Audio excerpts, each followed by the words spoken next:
Oi, meus irmãos, vamos continuar nosso tempo de reflexão, de meditação na palavra. Hoje eu gostaria de falar um pouco, refletir um pouquinho com vocês sobre a cruz de Cristo, sim, mas sob um ângulo um pouco mais, um pouco diferente, o ângulo da comunhão, do relacionamento. Porque a gente fala, né, até bastante, eu acho, não sei, sobre a cruz, sobre o sacrifício. Mas por quê? Porque Deus escolheu tamanho sofrimento. Qual a razão por trás disso? Tá, enfim. Apesar de que Deus, é muito difícil para a gente entender isso. Eu sei, eu também acho. Mas vamos tentar, né? Apesar de que Deus já era e continua sendo um Deus suficiente em si mesmo, um Deus que goza, que desfruta de relacionamento desde a eternidade, um Deus que não precisa de nada, mas ainda assim ele escolheu relacionar-se conosco. Ele escolheu o caminho da amizade, da comunhão. Já falei sobre isso antes, né? Quando eu disse que Deus transborda. E ele transborda em comunhão, em relacionamento. Por isso ele nos criou, para ampliar essa comunhão que ele já vivia. Mas vamos pensar bem: tem coisa melhor do que comunhão? Tem coisa melhor do que relacionamento? Com Deus e com o próximo, né? Com Deus e com o próximo. Não tem, não? Não tem, não. Você já parou para observar crianças pequenas brincando umas com as outras? Como é lindo isso, como reflete a glória de Deus quando elas estão brincando, conversando, fazendo de conta, né? Usando a imaginação, que a criança é muito livre para usar a imaginação, né? Ela ainda não se prendeu às convenções sociais como nós adultos, então ela livremente desfruta com a outra criança. Isso é muito lindo, mas não é só criança. Os velhinhos, os adultos, e é claro, os idosos, né? Eu já vi várias excursões, assim, vários passeios de idosos, já até participei de alguns.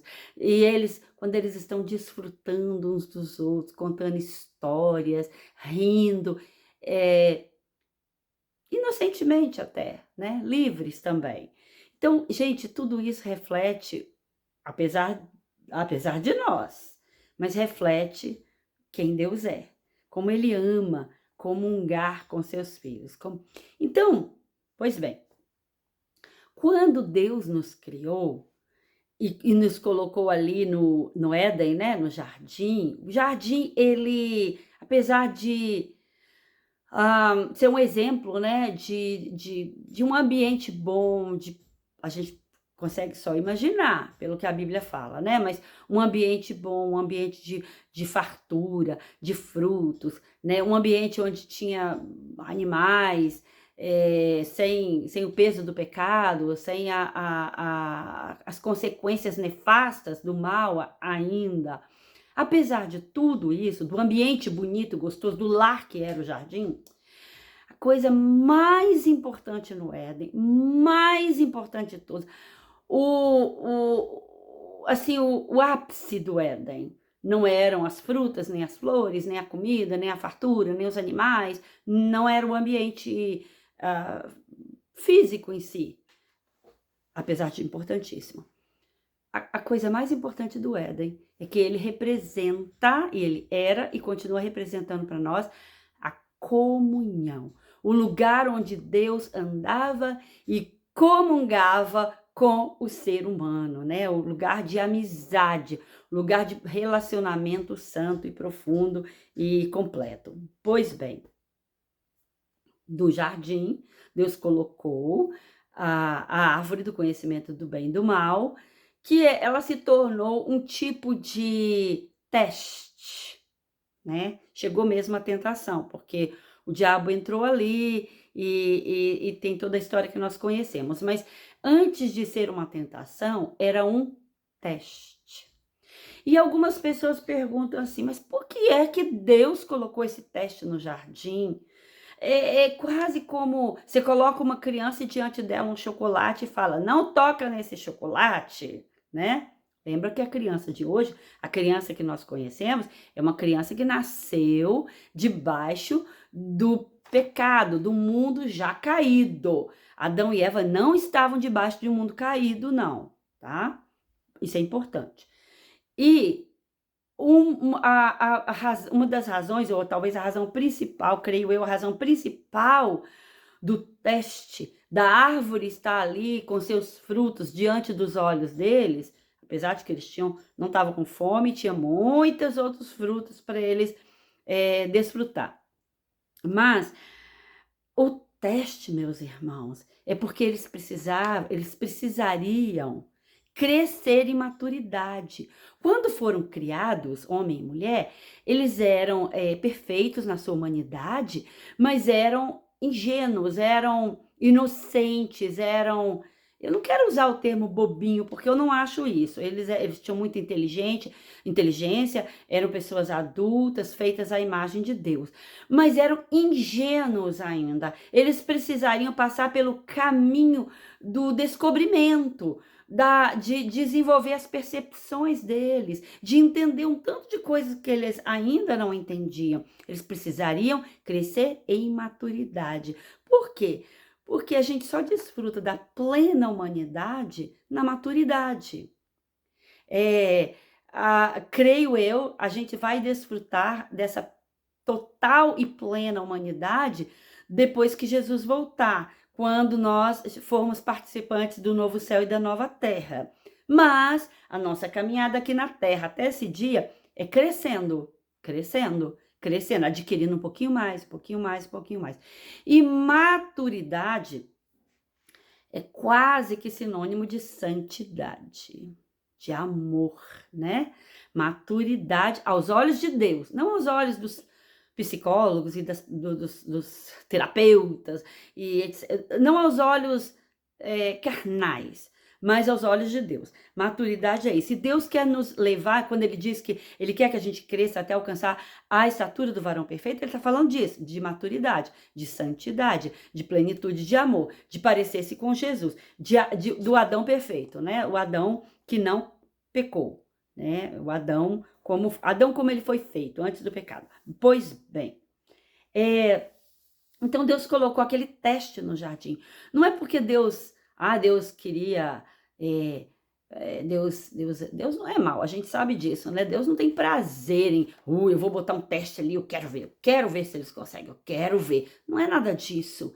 Era o único caminho, era a única coisa para Deus, para que a gente alcançasse maturidade, para que a gente fosse testado. E quando a gente é testado, e não sucumbe, não cai, a gente cresce mais um pouco e a gente se percebe como pessoas que conseguem ver alguma coisa que deseja muito e ainda assim não participar dela. Então isso nos faz mais fortes. Deus queria fazer o homem e a mulher mais fortes, por isso ele colocou o teste ali no jardim, né? Para que a gente florescesse em maturidade. É assim que é, gente. Relacionamento, ele é melhor desfrutado, ele é plenamente desfrutado quando a gente passa por testes e vence. E aí a gente floresce, né? Bom, tá. Então Deus, quando o pecado aconteceu ali em Gênesis 3:16, onde Deus faz na verdade é uma promessa, mas é também um pacto, né? Um pacto que ele faz com o homem. E ele diz assim: porém, inimizade entre você e a mulher, entre a sua descendência e o descendente dela. Este lhe ferirá a cabeça e você lhe ferirá o calcanhar. Deus está prometendo uma vitória. É um pacto de vitória. Olha, no final vai acontecer vitória. No final vai dar certo. Mas você observa que esse pacto, que essa promessa, ela está embalada, embrulhada em muitos conflitos. Deus também está dizendo ali, olha, mas vai ter muito conflito. Você terá o calcanhar ferido, né? Ele está falando de Jesus e tal, mas podemos nos ver como raça humana dentro dessa imagem de Jesus, né? Todos nós que, especialmente nós que o recebemos, que andamos com ele. Então, Deus está prometendo aí muitos conflitos, virão muitos conflitos, vai ter muita confusão, vai ter muito problema, vai ter muita dificuldade. O calcanhar vai sair ferido, vai sair machucado, vai sair mancando. Lembra de Jacó? Que foi tocado lá no nervo da sua coxa? Vai sair mancando, vai ter um preço a pagar, não vai ser assim, não vai sair ileso, não. Nós não sairemos ilesos nesse mundo. A gente já sabe disso, né? A gente já sente isso na pele. Não sairemos ilesos. Vamos sair mancando. Vamos sair com o calcanhar ferido. Vamos ter a perna ferida. Vai sangrar. Vai doer. Mas vai ter vitória. Vai ter vitória. Porque a cabeça da serpente será esmagada. Pois bem. E aí, depois, mais na frente, nós vemos Deus revelando a lei. Ele não deu a lei. Deus revelou, porque a lei já existia antes do Éden, antes da criação de todas as coisas. A lei é o modo de viver de Deus, Pai, Filho e Espírito Santo. Já era antes em amor. A lei ela se resume no amor, né? Então ele já vivia assim. Mas precisava ser revelado ao homem. Vocês vão observando, gente, ao longo da Bíblia, e como nós estamos lendo a Bíblia, né? Como igreja, a gente tem lido a Bíblia todos os anos. Como a gente observa isso no livro dos reis, dos reis especialmente, reis e crônicas, né? Em toda a Bíblia mesmo. Mas assim, aquele sobe e desce, aquele cai, levanta, mais cai do que levanta, aqueles conflitos, aquela confusão. É isso aí. É isso aí, Deus já mostrou lá no Éden, né? Que seria assim, não porque Deus queria, mas como consequência do pecado. Tá bom. Então a lei foi revelada. Ou seja, o que é a lei? Em outras palavras, Deus colocou um espelho na frente da humanidade, um espelho na sua frente, um espelho na minha frente. E ele disse: observe-se aí. Observa, olha. Essa é a lei, é assim que eu vivo, é assim que você deve viver também, né? Este é um preceito básico, é o cerne do reino de Deus. Mas vê se você dá conta, vê se você dá conta sozinho, vê se você tem força suficiente. Não tem. Então a lei é como se fosse a árvore, novamente, a árvore do conhecimento do bem e do mal diante do ser humano. Estão entendendo aqui? Deus colocou a árvore no jardim, uma coisa, a Bíblia mostra como algo físico, né? Porque ali o ambiente de árvores, de jardim e tal. Agora vem a árvore do conhecimento do bem novamente, no deserto. Deus traz lá no Sinai para Moisés entregar ao povo, e para entregar para você e para mim também, né? Aqui está a árvore do conhecimento do bem e do mal, novamente. No formato da lei aqui, para você ver e se enxergar e ser novamente testado. E aí Deus, claro, tem graça, tem uma série de coisas, mas no jardim também tinha graça, né? A graça sempre existiu, ela não veio com Jesus, não. A graça sempre esteve presente, porque a graça é o próprio Deus, é a manifestação do próprio Deus. E aí Deus mostra esse espelho, essa lei, para que nós nos vejamos nela. E para que a gente entenda como é, primeiro, o que é santidade. O que é santidade? Então Deus na prática vai mostrando que Ele é um Deus santo, Ele é um Deus separado de todo mal, de todo pecado, que Ele nos quer santificar também, Ele quer a gente separado do mal e do pecado, mas ao mesmo tempo Ele quer dar uma aula pra gente, Ele dá uma aula pra gente e mostra que, olha, entenda, sozinho você não dá conta, como Adão não deu, né? Você vai falhar igual Adão. Então, você precisa de outros elementos, de alguma coisa a mais, para conseguir viver no ambiente do reino de Deus, para conseguir cumprir a lei. Como? Deus sabe que nós somos tão carentes dele, de entendimento, que ele foi, ao longo desses 6.000 anos, sei lá, mais ou menos, ninguém sabe exatamente, mas ao longo desses milênios, Gente, tudo isso são passos que Deus está dando com a humanidade para a gente chegar no ápice, que um dia vai vir sobre nós, para nós, né? Mas enquanto a gente não chega lá, Deus está o quê? Como um bom mestre que Ele é, nos ensinando, passo a passo, passo a passo, passo a passo, né? E lá vamos nós, caminhando, caminhando, mas sempre para cima, sempre para frente, sempre crescendo, sempre mais santificados. Esse é o alvo de Deus. Estão entendendo? Tô sendo clara com vocês, meus irmãos? Espero que sim. Ó, gente, eu quero retorno, viu? Por favor, me mande no privado retorno, se vocês estão entendendo, se vocês estão em dúvida, se eu não fui muito clara.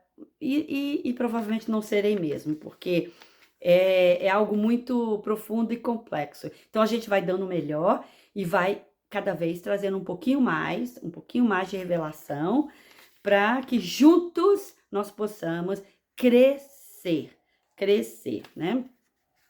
Então, nós, com a lei, Deus quis trazer para nós o entendimento de como Deus é santo e como nós não somos, mas precisamos e podemos ser santificados, né? Esta é a lição.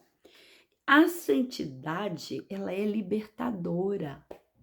A santidade muita gente por aí, né, fora pensa que santidade é uma coisa, é um conjunto de regras. Santidade é algo pesado, porque eu tenho que deixar um tanto de coisa, eu tenho que... Gente, não é. Santidade é para nos libertar, é para nos fazer leves. A santidade é o motor da comunhão. Tudo que Deus quer é comunhão conosco. Olha o tanto de coisa que Deus está fazendo desde que Ele criou Adão e Eva para chegar nesse ponto de comunhão. Olha o tanto de coisa, porque vale a pena, né? Mas impossível comunhão sem santidade. Impossível relacionamento com Deus sem santidade. Então Deus se dá o trabalho de nos ensinar tudo que Ele tem nos ensinado, tudo porque Ele quer andar conosco. Lembra dele andando com Adão e Eva na viração do dia lá? Né? Isso aí é um protótipo, né? Para mostrar o quê? Ele quer andar conosco. E através da lei e de tudo que ele nos ensina na Bíblia, toda a caminhada de Deus conosco na Bíblia, ele mostra o quê? Que o pecado mata, que o pecado nos consome, que o pecado pesa, que o pecado nos torna pessoas imaturas e presas deste mundo, presas de nós mesmos, né? Presas do mal. Então, como é que nós vamos resolver a questão da comunhão e do relacionamento com Deus? Primeiro, nós temos que ser testados, e somos, ao longo de toda a nossa vida. Depois, também a gente precisa entender que mesmo quando a gente falha no teste, Deus tem solução, Deus tem resposta. É possível restaurar, refazer e continuar a jornada, como Ele fez com Adão e Eva. Glória a Deus por isso. Graças a Deus. Senão todos nós estaríamos acabados, né? Como diz aí os jovens, é ferrado mesmo. Porque não ia ter jeito para nós. Mas tem. Quanto à vida, a esperança, né? Mas Deus não quer que a gente fique prostrado, não. Tem que levantar e tem que continuar a caminhada, continuar a jornada. Porque Deus quer relacionamento conosco. Deus quer ser nosso amigo. Deus quer... Olha quantas diferentes linguagens Ele usa para a gente entender. Ele quer ser pai, Ele quer ser irmão mais velho, Ele quer ser amigo, Ele quer ser marido, ou alguma coisa nós vamos entender, né? De um jeito ou de outro, nós vamos acabar entendendo que tudo que Deus quer é andar conosco. O Espírito Santo, né, depois que Jesus se foi, veio para habitar em nós. Então, Jesus andou na terra, caminhou conosco. Já tô dando spoiler aqui, né, da minha palavra. Depois veio o Espírito Santo, aí ele já não está andando na terra, caminhando com os pés dele, mas ele está caminhando através dos nossos pés, né? Agindo através dos nossos braços, habitando em nós. Então, como é que Deus poderia resolver a questão da comunhão, a questão do relacionamento, a questão o desejo dele de habitar conosco para sempre? Só tinha um jeito: a cruz. Não tinha outro jeito. Você acha que a cruz foi porque Deus falou assim, Pode fazer isso, pode fazer aquilo. Ah, a cruz, vamos lá. Não, não tinha outro jeito, não tinha outro jeito. Então, a cruz a cruz de Cristo é aquele elemento poderoso que nos ofende, mas nos liberta. Nos machuca, mas nos faz livres. É aquele elemento que dói, pesa, no sentido de que não é fácil, pesa, mas ao mesmo tempo nos faz leves. Irmãos, nós estamos vivendo numa época em que as pessoas têm medo da ofensa. Não sei por que na geração de hoje se pensa que eu não tenho o direito de ser ofendido. Eu não tenho o direito de guardar a ofensa. Isso o crente não tem mesmo, não. Mas nós somos ofendidos o tempo todo.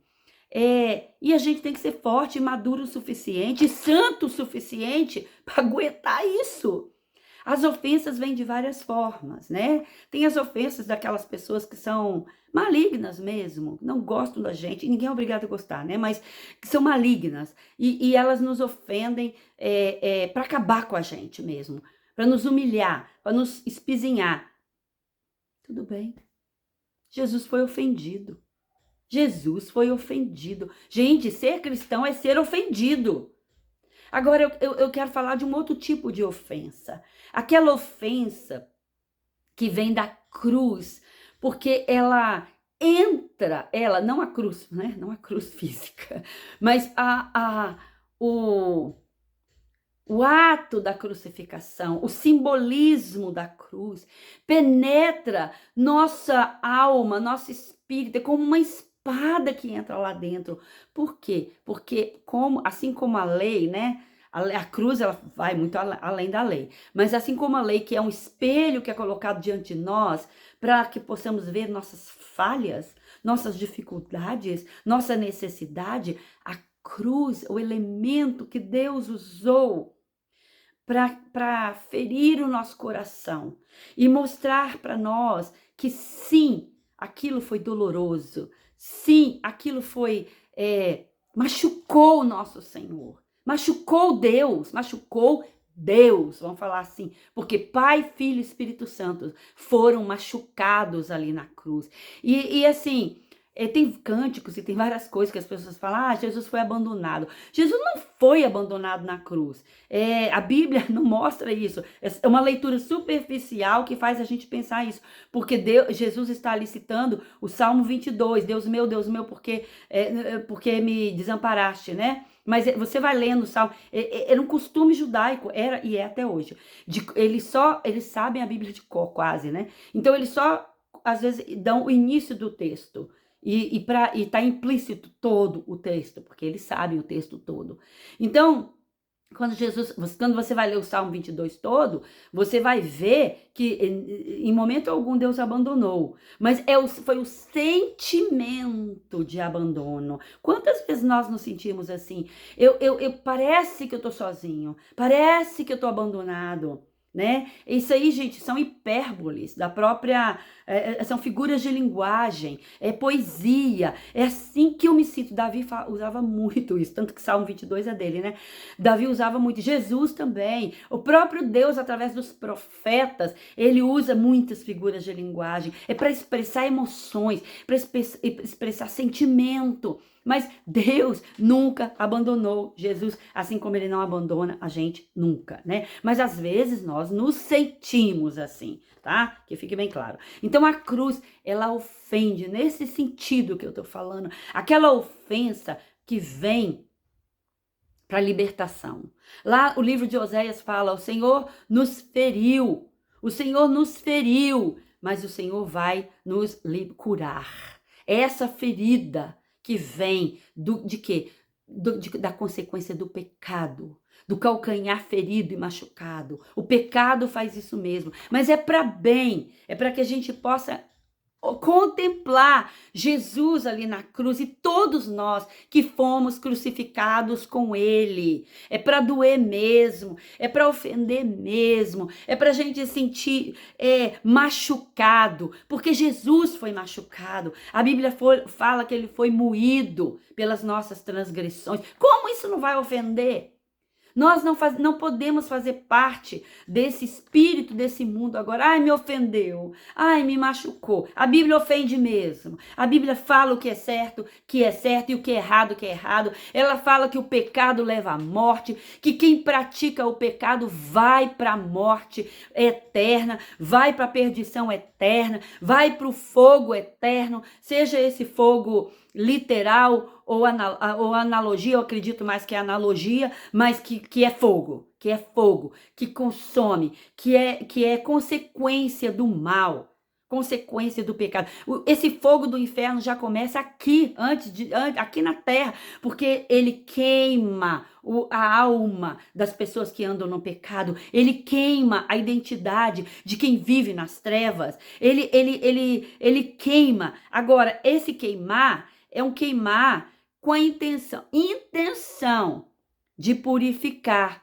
Quando esse queimar aqui, quando nós cometemos um pecado que dói aqui, que queima, a intenção é purificar. Mas quando a gente não cede ao Espírito Santo, esse queimar é um consumir de alma, de identidade, de tudo.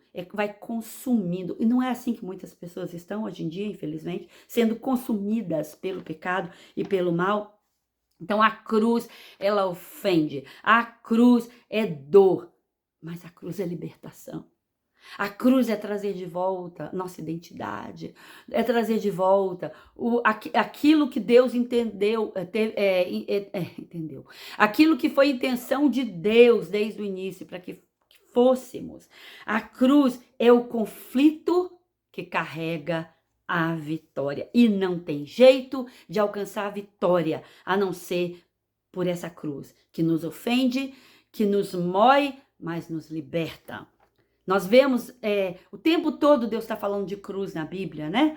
Direto ou indiretamente. Levítico 16, quando fala dos 2 bodes, que o sumo sacerdote pegaria um bode, né? E ele mataria, degolaria e jogaria, aspergiria o sangue no altar e confessando os pecados de Israel. O que Deus está mostrando lá atrás, né? Essa analogia toda, para as pessoas entenderem, olha, o pecado mata, o pecado mata, o pecado mata.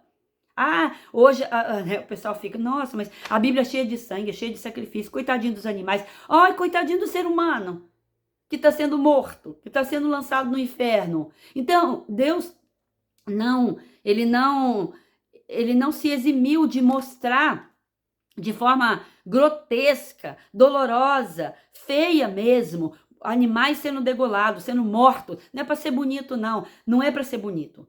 É para mostrar a feiura do mal. E tinha também aquele bode que o sacerdote colocava a mão na cabeça dele, confessando os pecados de Israel, levavam ele lá para o deserto e largavam ele lá. Ah, tadinho do bode, vai morrer de fome, de sede, sei lá, largado lá no deserto. Não sei o que acontecia com aquele bode. Eles não pegavam ele de volta, mas era para mostrar o quê? Que é assim mesmo. Jesus iria para o deserto, isolado, sozinho, ferido, para expiar os nossos pecados. Não é bonito não, meus irmãos.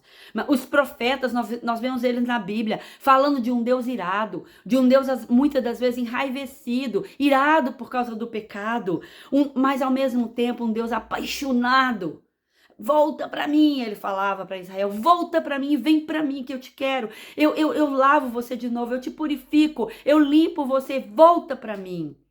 Tudo isso são imagens para a gente entender o tamanho do mal, mas ao mesmo tempo entender o coração de Deus, não apenas quebrado, né, quebrantado, mas o coração de Deus tão desejoso de andar conosco. É tudo que Deus quer, é andar conosco na viração do dia. Mas como ele é impedido porque ele é um Deus santo e nós caímos, e ele faz todo o caminho de volta para que isso seja possível novamente. E por isso a cruz de Cristo, o Jesus, o Emanuel, que veio andar conosco, né? Deus conosco, Deus habitando conosco. O segundo Adão, que constrói a nova aliança. Na verdade, a nova aliança ela é toda ancorada na antiga aliança. A antiga aliança não foi abolida, mas ela foi aperfeiçoada, ela foi refeita na cruz por Jesus, para que fosse possível andar conosco novamente. Não foi fácil para Jesus. Você vê que ele fala, Pai, se possível, passa de mim esse cálice. Passa de mim esse cálice, essa dor horrenda na cruz. Passa de mim isso, toda essa humilhação, todo esse sofrimento, toda essa angústia. Mas, se não for possível, se não tiver outro jeito, que assim seja. Não tinha outro jeito. Porque a Bíblia mostra que Jesus falando que, em Hebreus, né? Que ele viu lá na frente o fruto do seu penoso trabalho. Que é o quê? Andar conosco, se relacionar conosco. E quando ele vê isso, aí ele cede e ele vai para a cruz, como um cordeiro que vai mudo para o matadouro. Mas toda essa analogia já tinha sido feita por milênios, né? Com o povo de Israel. E para nós agora também, quando lemos a Bíblia. Como é importante, como Deus deseja ardentemente, apaixonadamente andar conosco. Por isso ele se ira. Por isso ele fica furioso com o mal, com o pecado. Porque impede que nós desfrutemos dele. Desfrutemos dele. Este é o único preço possível para reaver a comunhão. Então, assim, eu espero que quando você olhar para a cruz, você tenha esse entendimento. Deus fez tudo o que ele podia, tudo que era possível, para que eu andasse com Jesus novamente, né? E para que a vitória, embora embrulhada em conflitos, em ofensa, em dor, mas ainda assim, a vitória fosse alcançada e a serpente fosse esmagada pela cabeça. Foi o que Jesus fez ali na cruz, ele esmagou a serpente. Agora é só questão de dias, só uma questão de dias, e ela será lançada no lago de fogo e enxofre, na perdição eterna, junto com aqueles, é claro, que não querem andar com Jesus, não querem andar com Deus, porque ele não obriga, ele faz o caminho, mostra, né? Mas ele não obriga. Então tem gente que não quer. Eles têm um lugar para ir também. Vão lá ficar junto com a serpente, né? Mas ela foi esmagada para que fosse possível reaver uma grande e profunda amizade. Desculpa, gente. A amizade de um Deus que ama e transborda esse amor todos os dias por você e por mim. O que mais ele não faria por nós? Esse Deus apaixonado. Deus abençoe, meus